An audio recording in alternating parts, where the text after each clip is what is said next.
I am really glad to be here for this final plenary session. Whatever it turns out to be. Final plenary session. It is a very different plenary session. We will not be having anybody stand up in front of you.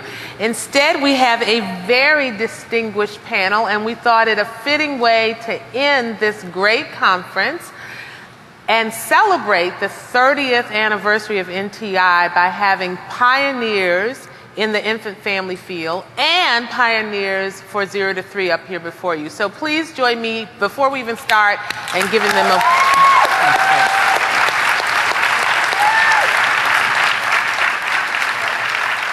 And they look fabulous too. They look fabulous. So anyway, I'm going to start by introducing them, but I just want to tell you all a little bit about how we're going to do this. I have asked them to give a very short reflection piece, just 3 to 4 minutes, which you know is very hard for this distinguished group of people, to just share with you their reflections about the infant family field, about 0 to 3, about NTI over these last 30 years.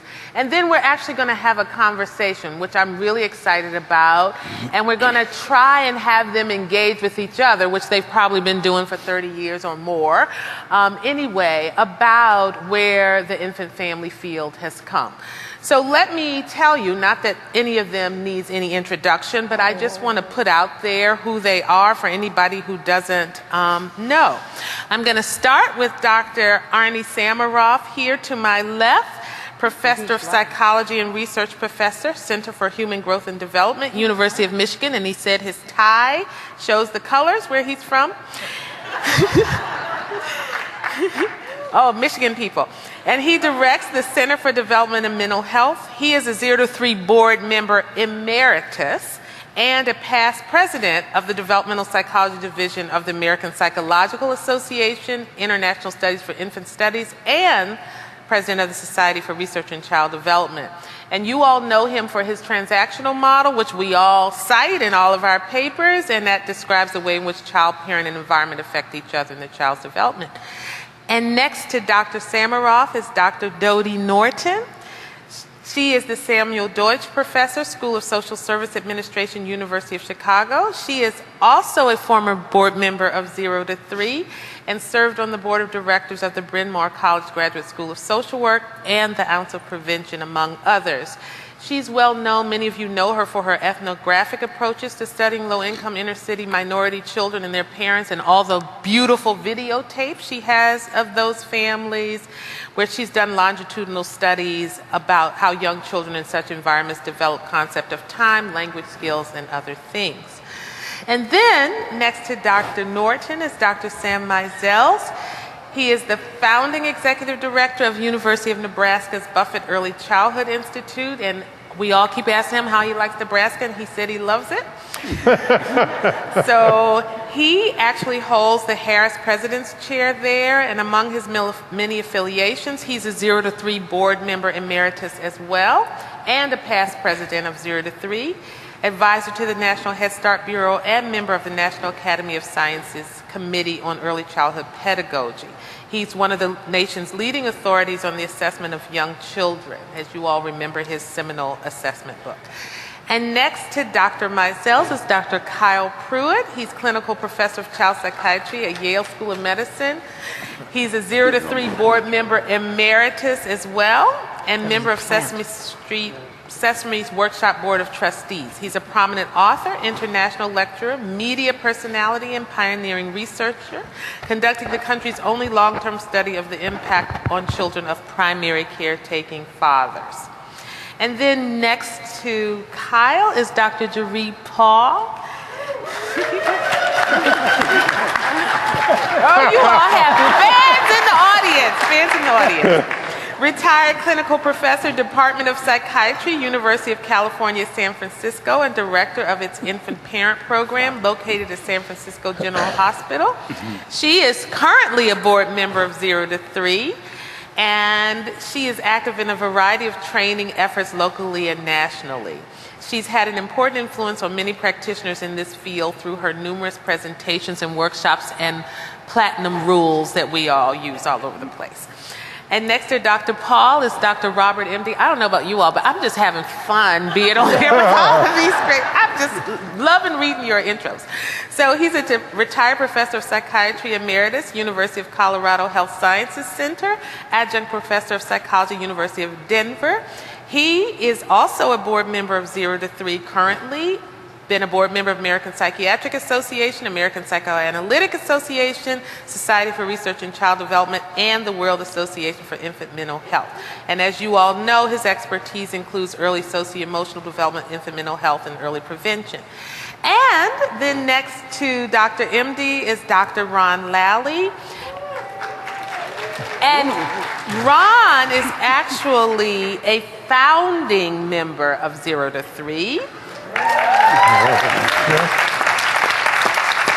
And he's still currently on the board, by the way. He's co-director, Center for Child and Family Studies, West Ed, Sausalito, California, and also has served on the board of the American Psychological Association, Society for Research in Child Development, and the National Association for the Education of Young Children.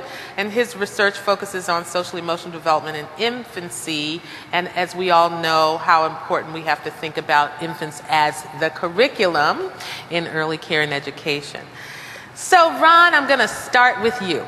As a founding member, why don't you talk to us a little bit about the history of the organization? Sure, Brenda. I have 4 minutes to talk about things that started in mid-1970s, so I'll try to be as quick as I can. I received a call from Stanley Greenspan mid-70s, and what he was wanting to do is get together a group of people, about 15 of us, who were doing interventions with infants to have conversation. And we wound up twice a year going to above a drugstore in Adelphi, Maryland, to meet at the Mental Health Study Center. And it was a group that he and Reginald Lurie were running at the time. And the way that we operated was we would take our work that we were doing while we were in process, spend about 45 minutes and explain our work, and then for 2.5 hours, we would have this group of 15 people rip it apart. It was one of the best experiences that I've ever had because the people sitting around the table were genius, and they also had terrific hearts. We did this 4, 5, 6 times, and it got hot. And all of a sudden, we had another row of people sitting around. They weren't allowed to talk, but they were heads of the National Institute of Mental Health and people from NIH, and other people came in to listen to these conversations. One of the things that happened from this group is they said, other people need to hear about this stuff. And so as part of those meetings, what we did was we decided we would form an organization, a nonprofit organization called the National Center for Clinical Infant Programs. And the purpose of that organization was, 1, to disseminate the information we were talking about to a larger audience, and 2, do advocacy for infants. Quickly, the issues that were going on at the time that we were taking on in the first NTIs, you wouldn't even believe. Stanley and I gave a talk at one of the early NTIs because there was a group in Kansas who was recommending that the way that you set up infant-toddler care, relationships between children and caregivers was by zone. That you would have someone deal with the diapering zone and another one with the play materials. And so Stanley and I took that on, talked about relationships, secondary attachments, and brought up the notion of continuity of care, which people were standing up yelling, that's impossible to do. Luckily now what we have is we have it in the regs for Head Start with continuity of care.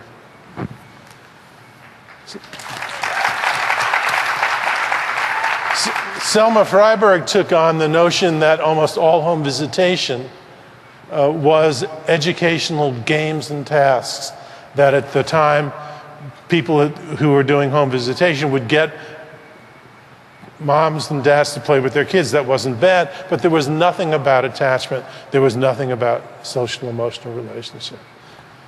Leon Yarrow, Sally Provence, Al Solnit took on the notion that babies do have emotions. And as a matter of fact, what is happening to them and their experiences can be the best thing that can happen and can be damaging. These, at that time, were issues that nobody knew about or agreed with us on, and it was the launch of a very exciting journey, which is called the NTI, and these were some of the things that we were wrestling with that luckily now are no longer even debated. So my 4 minutes are up, and that's a brief history. So Bob, you were around in the formative years as well. Why don't you share some of your reflections with us? Okay, thank you, Brenda. And she asked us all to reflect, to say what comes to our mind. And as I was reflecting, the first thing that came to my mind was how much I love this field.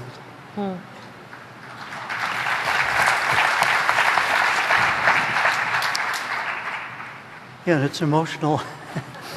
I love it, of course, because I love working with babies and parents. There's so much to be done. There's so much one can do, and it's so rewarding. And I could talk for a long time about that. But I want to talk about another reason I love this field. It's because of colleagues in this field. It is such a wonderful community of caring, compassion, sharing, respect for differences, and everybody realizes, as my Head Start partners used to say, that there's such a thrill in doing God's work with young children.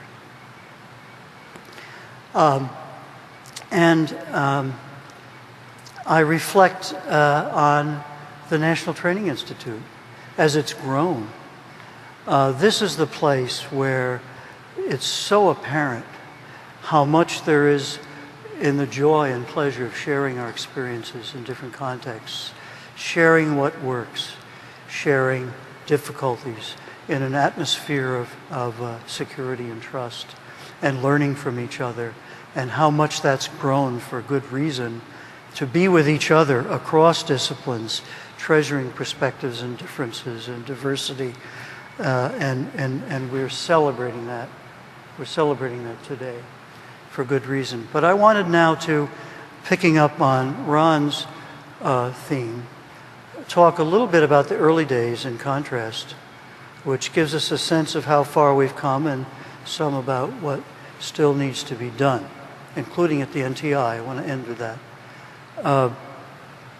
I joined the board in 1982, but I a number of times went back to the early group with Reg Lurie and Julie Richmond and this young fellow then who was, and one time I was brought in to be one of those critics of his work, and I embarrassingly did too good a job of that, I think.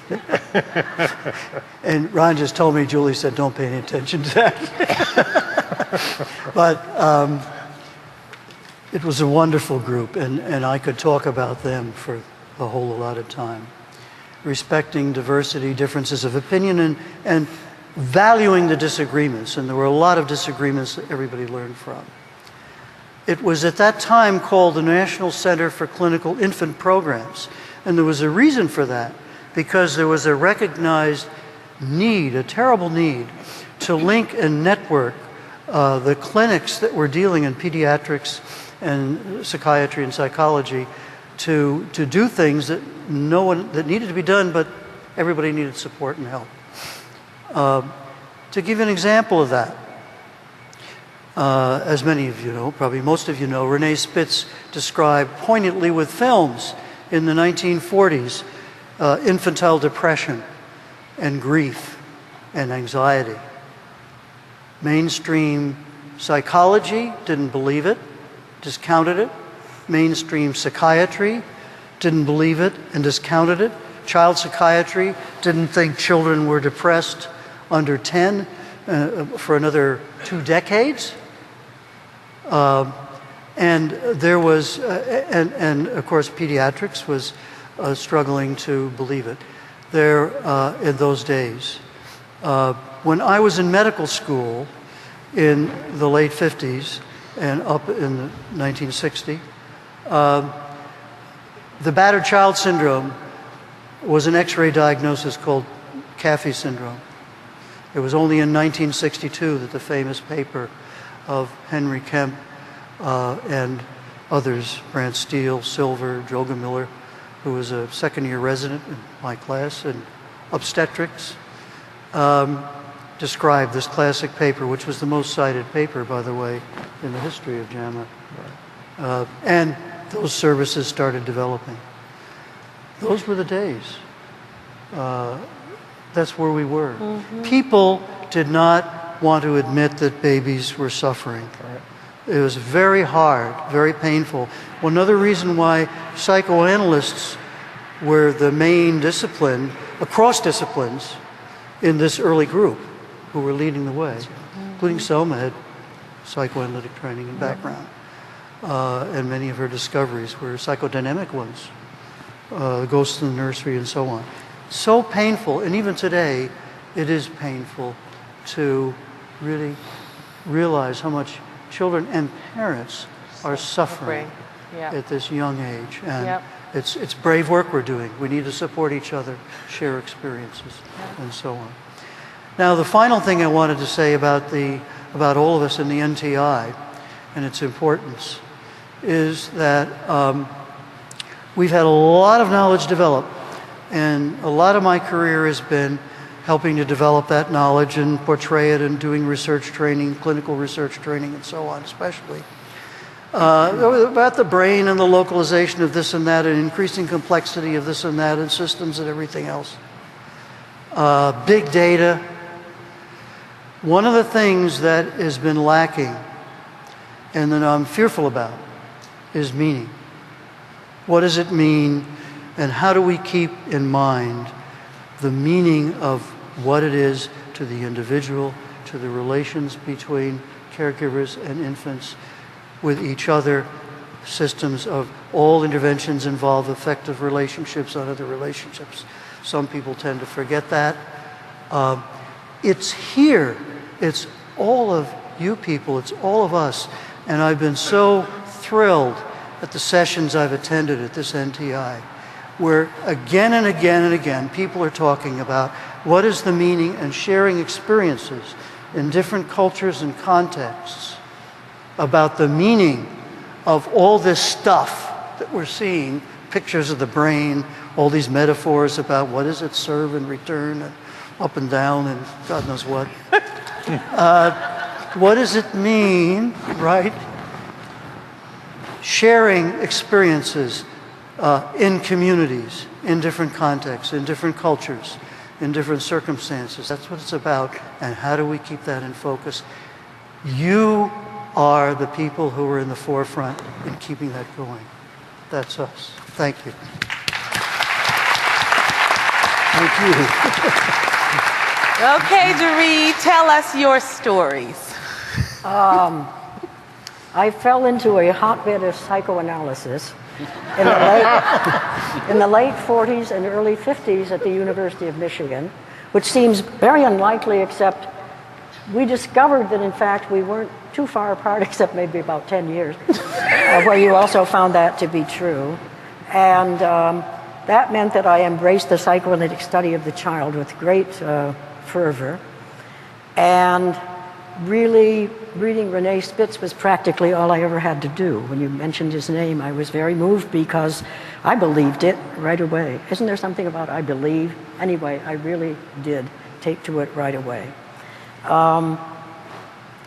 I really wanted to continue with what I did, so I went through all the things you have to go through. And then, in some miraculous way, in about 1960, Selma Freiberg returned from New Orleans, which was terribly thoughtful of her. And I began working with her in the early 70s. And one of the things I remember, we have made strides. One of the things I remember is that we tried to get this into the newspaper, in the Ann Arbor News, God love it. And it said, psychiatrists put babies on couch. That was what they made it. And I thought, we have quite a row to hoe here if this is the way they're going to introduce what we're doing. The other thing being that we probably really didn't know what we were doing. I think Annie Catan, as I recall, was seeing a parent, or perhaps two parents, on behalf of a child, but that was as dangerous as she ever cared to make it. Was no idea that you would bring them all together and see them as a unit and work on them that way. I had the opportunity with Selma to go to one of the things you were talking about, Ron, and I was out of my mind because she had asked me so sweetly to present something there, and I was very delighted. And I can still remember that Kathy Barnard was there. There was Stanley Greenspan. There was Bob Nover. There was Barry Brazelton. Oh my God! I thought I was going to die as I went around the room. Oh my God! And also Sybil Escalona, whom we never saw again. And I love Sybil Escalona. Me She too. was wonderful. I just adored her, but she never came again. Well, she was. You might know have been what? my presentation. I don't She know. was actually smoking, and we wouldn't allow her to smoke in the room. Was that she the- stood in the I doorway would have spared me thinking it and was blew me the all these smoke years. out the door, and then Very funny about. and that was it for her. Anyway, we would sit around. Still got a minute. We would then, there we were, back at the Child Development Project, and truly, we were trying to figure out how to do that. We would, and it was wonderful. It was kind of like what you're talking about, when people really love doing something and they really don't know quite what they're doing, but they're sure they're hold of something that's very important. And we began seeing people, which was pretty bold, that given that we hardly knew what we were doing. But we figured it out gradually, and we talked about it, and really absolutely loved it. And I want to throw one other thing in here. The developmental department, as you will know, Arnie, was really not closely involved. Nothing was really going on between them and the clinical thing. They just had very little to do with one another. And there was somebody who came to us and asked, could this person sit in on our clinical discussions? And I thought, now that's somebody that has a certain burst capacity coming from developmental and wanting to sit in and listen to a bunch of clinicians. And that's what that person did week after week faithfully. And that person is our new president, Ross Thompson. Ross Thompson. What? And I was impressed with him then. I thought he was my adorable, and God. I still think he's adorable. I have nothing more to say. Wow. How about you, Kyle? Share with us some of your stories. He's putting on his glasses. Well, it's hard to follow Jeree. And I've been doing it for decades.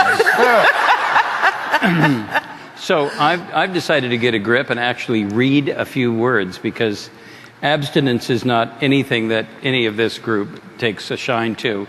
But we do have to occasionally control ourselves, and that's what I'm going to try to do. I had been a member of NCCIP for only a few years when Barry Brazelton asked me if I would put my name in for president of NCCIP. And I thought, wow, I'm early in my career. This could be a big mistake. There were money troubles. There were legendary arguments between Ed Ziegler and Al Solnit about advocacy versus policy. It was a dangerous place to be. There were, should we, and I went to Sally, who was my mentor, and I said, I told her what my concerns were, and she said, Kyle, you have to value passion wherever you find it. And that has stuck in my mind with great clarity ever since. She was absolutely right. This was a remarkable group of people. I loved them then. I love them to this day. The ones that are gone, I miss daily. But that wasn't the only complexity. There was a new CEO on his way by the name of Matthew Melmed. who was perpetually bothered by the lack of mission, this imponderable name. He said, I spend all of my time on the elevator speech explaining to people what NCCI, you got to give me a new name. I remember the question, what's a clinical infant? What's a clinical infant? That was Annalise Corner was always screaming that. Annalise didn't like And I that. think he's still asking. And he said, I still don't get it. There was a new fellowship program, 270 strong now. It wasn't then. And I thought to myself, we want to reproduce ourselves? And apparently we did. And thank God, because it brought some passion, it brought some wonderful clarity, and the fellowship program was a huge infusion of badly needed energy into the group. If we threw a party, would anybody come? That was the concern about NTI. Would anybody come? And we did throw a party, and a few hundred people came. But we couldn't do it every year because we thought we'd exhausted them all.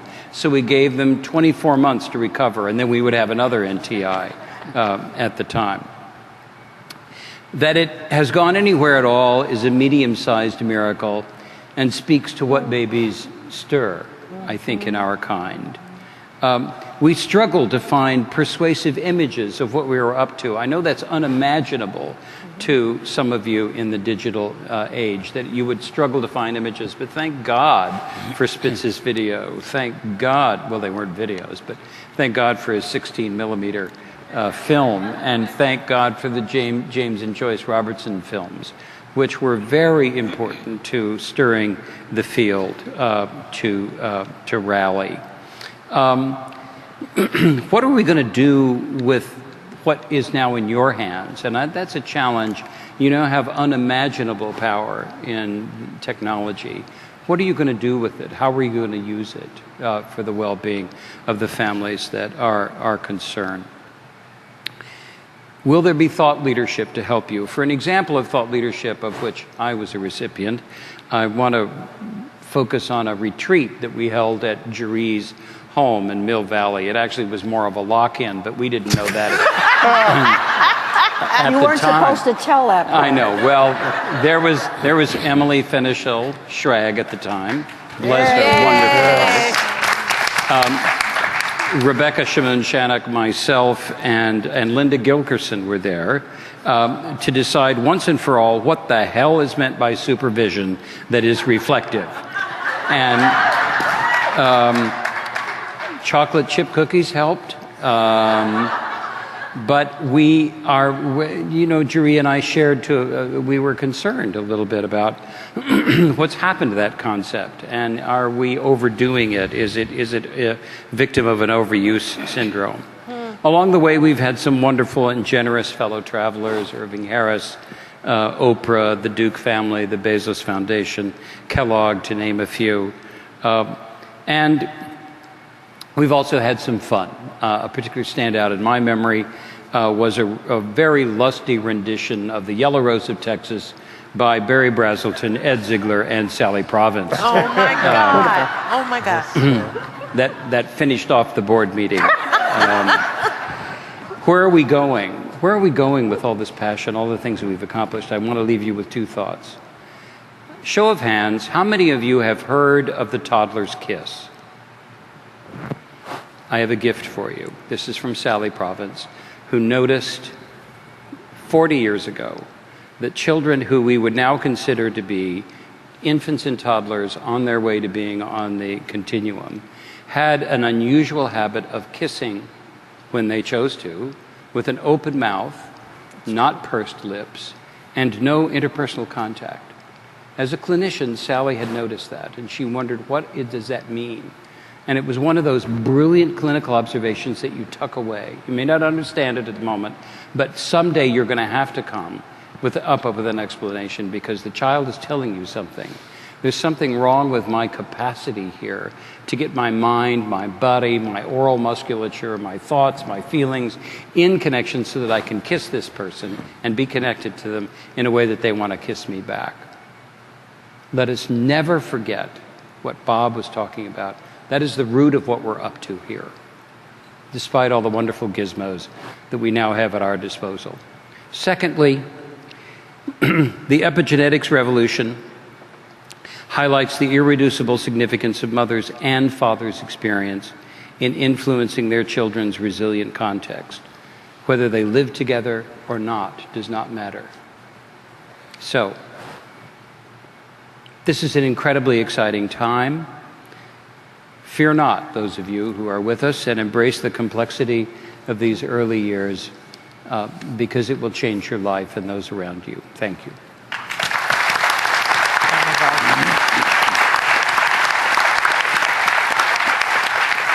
So, Sam, what would you like to share with us? Well, all you have to do is listen to all these people and those to come to know why this has been such an extraordinary organization and such an incredible opportunity to be part of it. I've been spending time this afternoon trying to remember when I first came to my first NCCIP NTI, which in itself tells you a lot about how intimidating it can be, because who knows what all those letters stand for, right? And we, all of us, have lived through the change from NCCIP to 0 to 3, which you've got to believe was a big deal. People don't give anything up here easily. And now I see that NTI will always be NTI, but they'll call it the annual conference. So I think that my first NTI was in the 80s, someplace in the mid 80s, something like that. And I remember coming into a hall like this, and in my memory, it was as big as this. Of course, it was probably 1/8 the size of this, and then filled up. But it seemed that way, and on the stage was Barry Brazelton talking to that baby, right? Who we always brought with him. And we miss. And these people on that stage, one time or another, and the people who aren't here anymore, not to get sentimental, but like Sally and Emily and many, many others who helped to shape and form this. And I was just blown away. I mean, I'd never found before a home like this. Mm-hmm. These people were passionate, they were selfless, they were not going to ever give up, right? I mean, they had an idea. They were going to fight to the end for that idea, and I felt like this is where I wanted to stay, and I was fortunate to be able to join the board shortly after Jack Shonkoff had joined, and we would spend time in these meetings and afterwards saying, we can't believe we're here, because these were our heroes, and it's just a terrific thing to be part of. When Kyle mentions singing, the choral singing of Yellow Rosa, Texas, what he left out was what preceded the singing of Yellow Rosa, Texas, which was at least 2 very, very big glasses of bourbon for Barry, for sure. And I was warned that last night there was the board and fellows dinner, but that it's now a cash bar, which I think was probably self-protective. It made all the sense in the world, but left something out, and they only had one bartender even, so I don't know. Not everything is good, but it used to be. Not as good as it used to be. So, I mean, I think that what those of you who are new here will find is that you will find a home as well.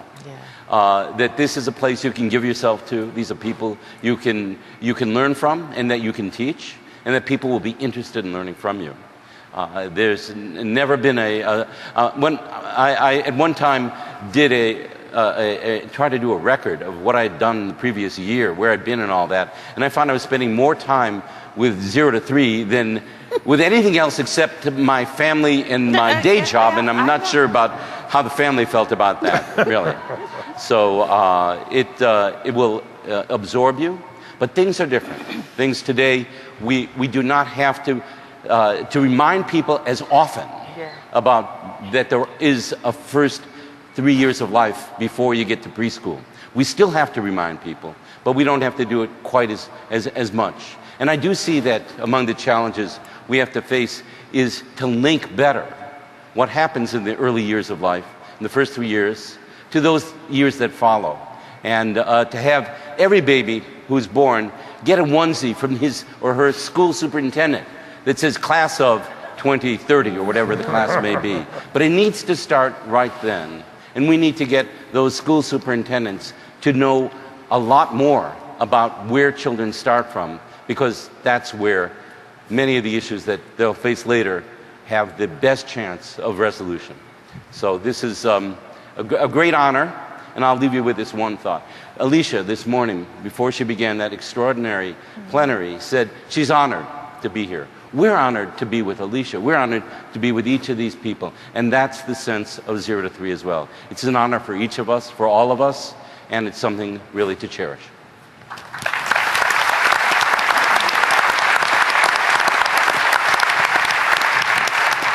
So how about you, Dodi? What would you like to share?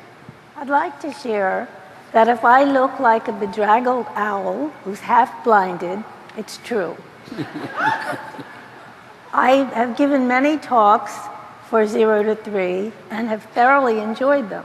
But I always have had my little paper with me, and I didn't have the nerve to bring it as you did. I have also been absolutely flummoxed over the kinds of things I've heard here today and wonder how we can begin to spread that into a larger world. I started with 0 to 3 in 1983.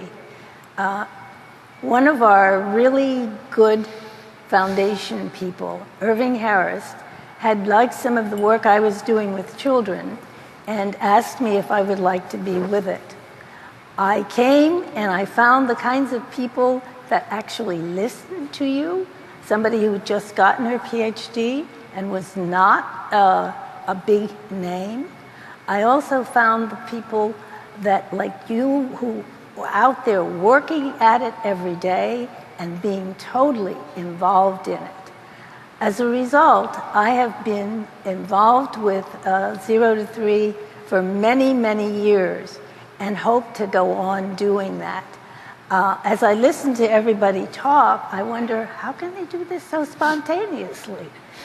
But I just want to say that this has been a glorious time. I'm delighted to be here. I'm not sure how the research I did got me here and how everybody seems to respect it, but I'm delighted. I'm delighted to be here, and I hope as this goes on, I'll get more verb to jump in. Thanks, Dodi.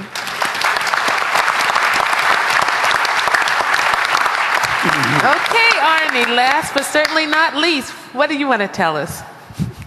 Well, it's interesting. Everyone you've heard so far is a clinician or an educator. I'm neither.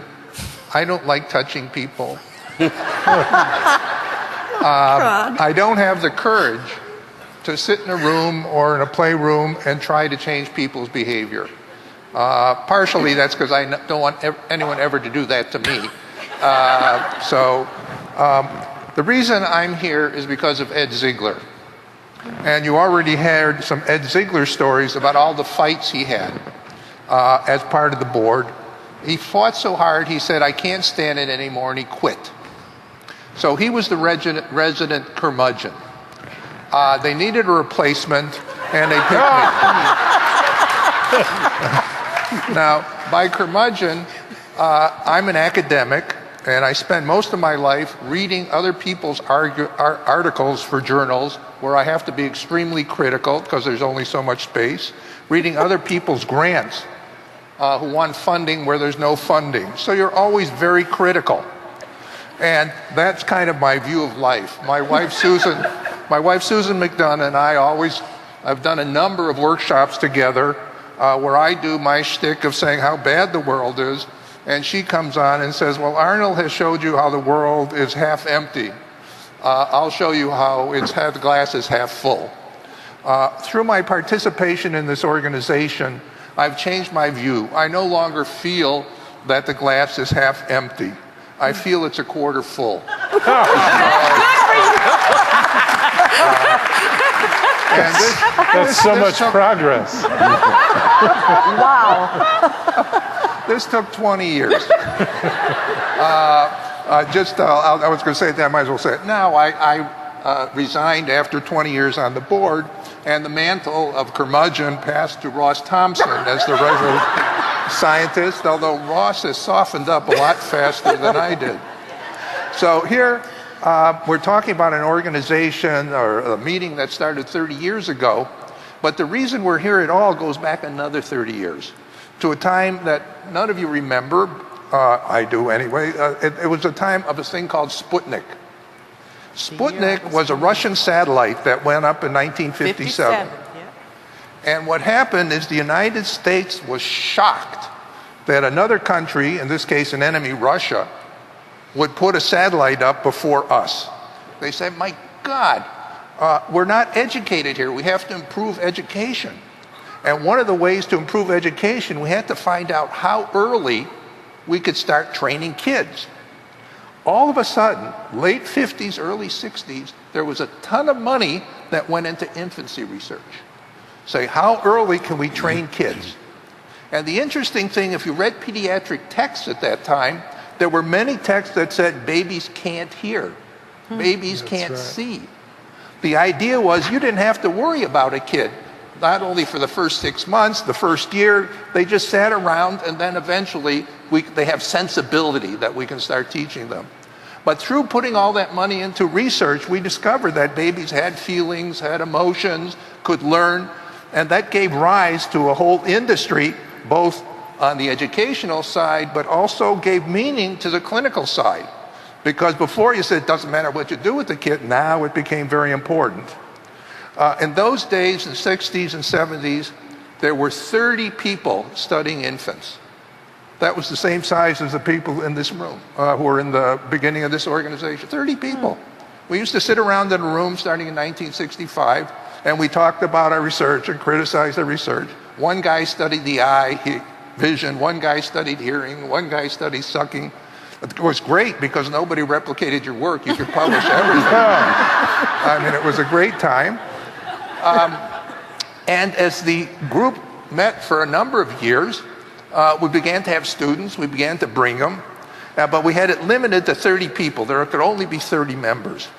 And at some point, someone pointed out, you know, some of our students, not ours, some of his students are smarter than he is.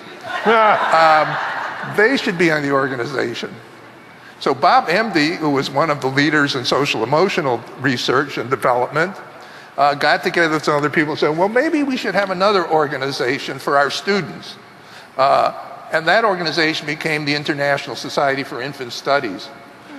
So it was a period when we said, okay, it's time to open it up. There's a lot of people in this, a lot of people who are smarter than we are, and let's see what happens. And the reason I'm telling you this story is because at this meeting, I think that's what you guys have done, in the sense of we're now a membership organization, and saying that the closed circle of the board of directors, who were very innovative when they first started and great thinkers, the world has expanded primarily, not primarily, but in a good part due to the work of I never had any trouble with NCCIP because I call it NCCIP, so it was only 2 syllables, but because of the work of NCCIP, that we created a generation of people, and going into our second generation of people who can expand the work and listening to what goes on here.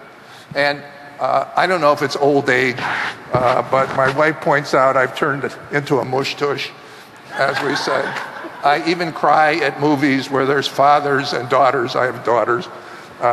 So there's some reciprocal, there's a transaction between me and the organization. So.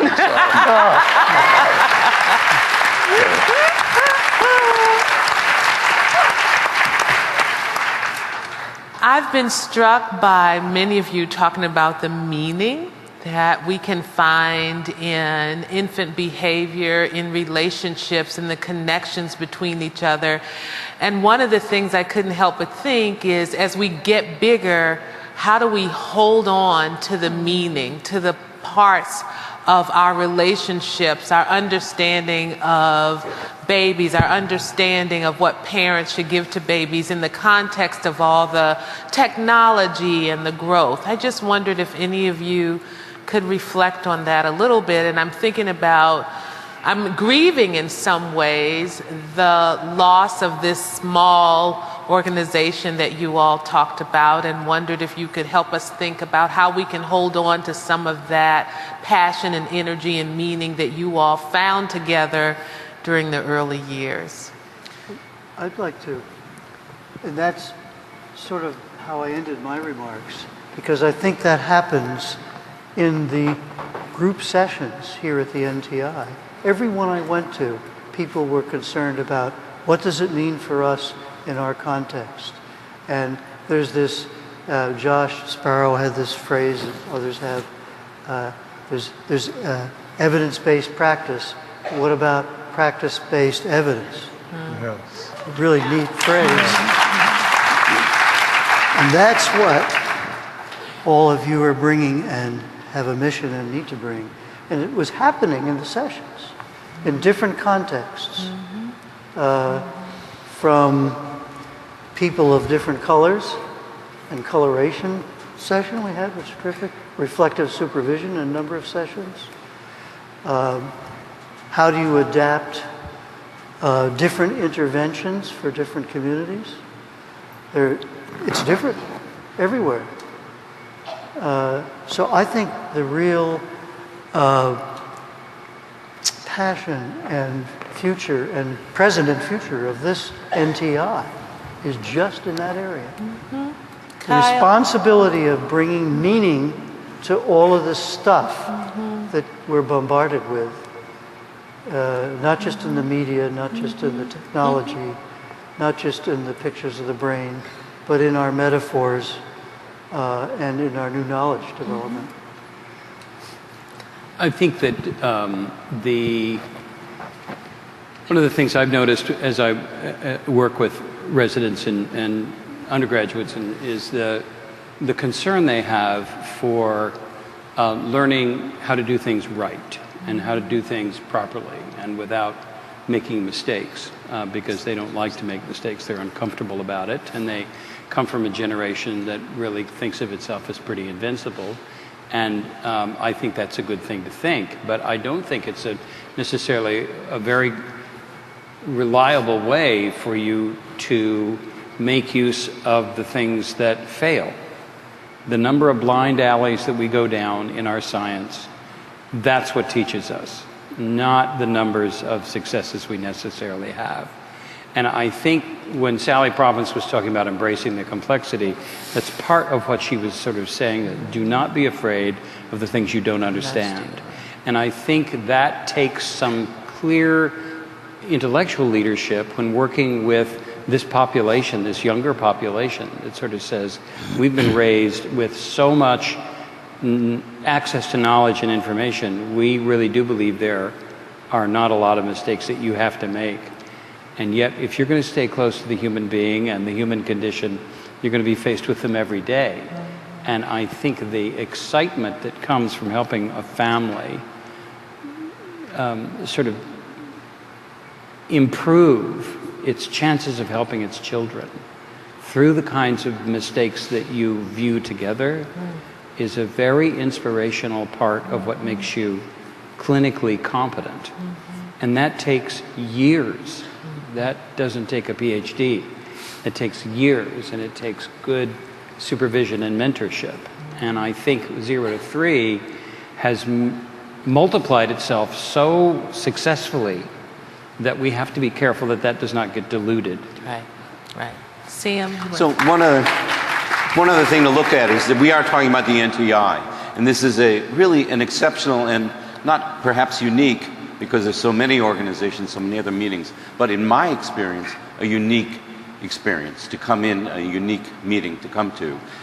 It is such a carefully curated meeting, and it's partly invitational, and you have a research plenary, and you have a policy plenary, and you have a clinical plenary, and practice, and so forth. And these are so carefully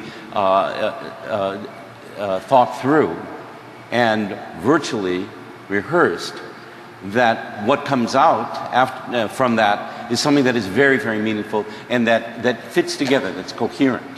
I think it also reflects the values of the organization, it reflects the thinking and the passion of the board and of its membership now. We'll have members, of course. You all thought you were members before, didn't you? Right? Everyone thought. But you weren't paying anything. Now you get to pay. We've been through that one. So I do think the NTI is one, or the new annual convention or conference is one way to maintain the meaning that's here, and not to let it become just another academic exercise where you have to show up, because if you don't do so, then you're not going to. It's not going to show up on your CV and the rest of that, and take prisoners and roast them afterwards and all the rest of that. We don't do that here, and it shouldn't happen. Ron. I was going to say this when I was talking about the start of the NTI. There is a notion of holism that has been permeating this organization from the beginning, that what we're dealing with is vulnerable children, yet at the same time we're dealing with incredibly competent children. And it is the integration of providing a secure base so that people can exhibit their competence that has been central to 0 to 3 from the beginning. It isn't just working with deficits, and it isn't just working with the smartest kid on the block. What we're doing is creating a social emotional context which then allows the curiosity and interest and invention of a child. And what we're saying here is that you treat both of those children with an utmost respect, the vulnerable child and also the competent child. And as a matter of fact, it's the same child. And I see what's happening here is more of that. We are putting things together in ways that academia has ripped it apart, and you study one tiny little bit of it. And one of the things that I see is this notion of embracing both the vulnerability and the competence simultaneously is the thing that makes 0 to 3 so special. I know Jeree, and then Arnie. I just wanted to say that I think the word embrace, I was kind of taking literally. It seems to me that I may love all of these people more than I do all my personal friends. I'm not absolutely sure about that.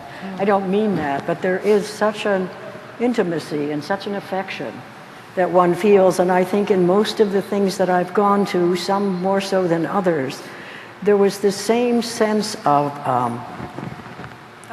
embracing, of caring about, of wanting to convey what you have to convey with the respect and affection for all the people in the room that you're talking to, and that comes back at you at anything.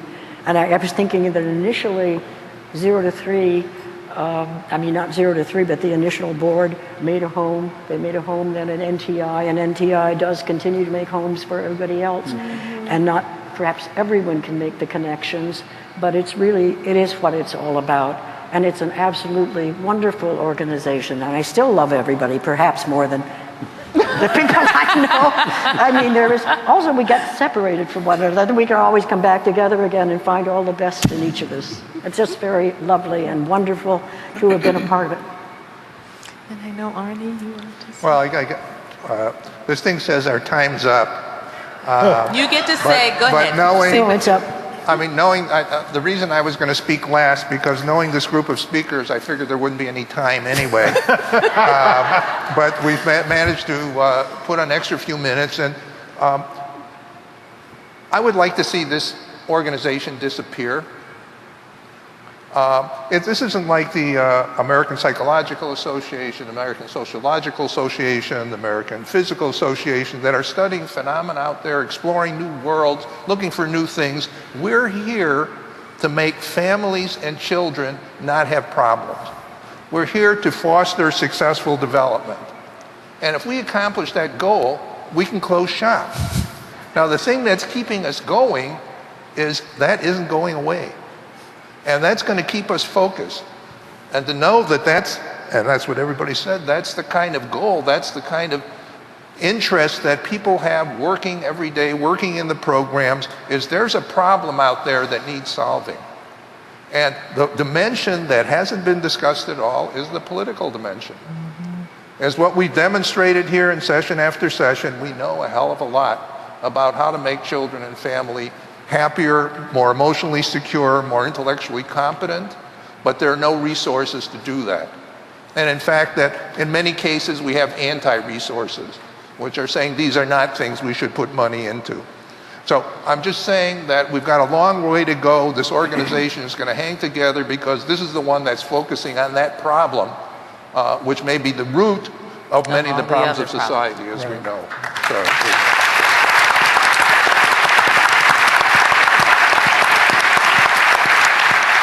well, Dodi, go ahead. You want to say one last thing? Yeah, I just wanted to say that having the history and all the changes that have made us help us to learn more, one thing concerns me very deeply, and that is the fact that we still have some of the saddest stories in the world in terms of relationship with children and their relationships with others.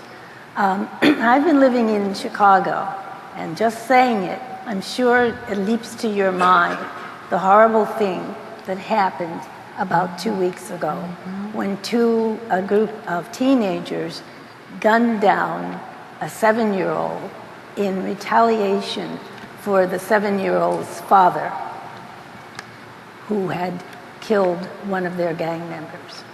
How do we get this is a wonderful organization, and everything that's been said is true. Everybody is loving despite their large brains and the things that we do. But how do we begin to reach out beyond our own knowledge and look at the urban situations and the almost unhumanistic things that are happening? How do we reach out those people very young? We learned this morning that even in the womb, babies are beginning to form life and some thoughts. How can we help those to grow and to go out into areas that don't ever get to come to a place like this and do something about it? It's a challenge to myself, it's a challenge to everybody. And how do we move? I don't think, like you, that it's ever going to be cured in terms of the world. But what are we really doing about it in a realistic way?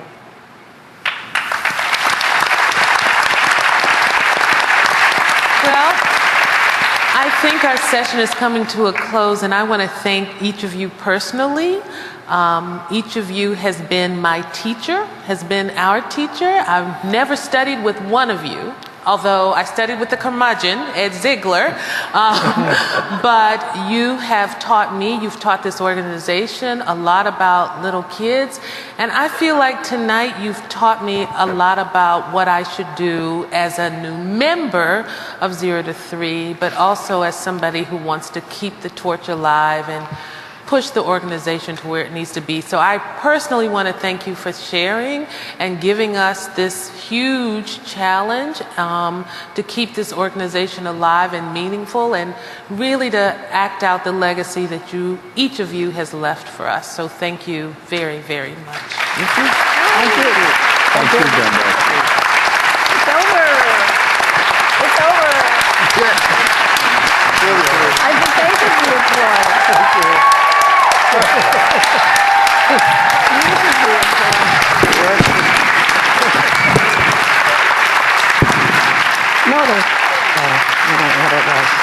Something I'm standing on is making me unsteady. This conference is over.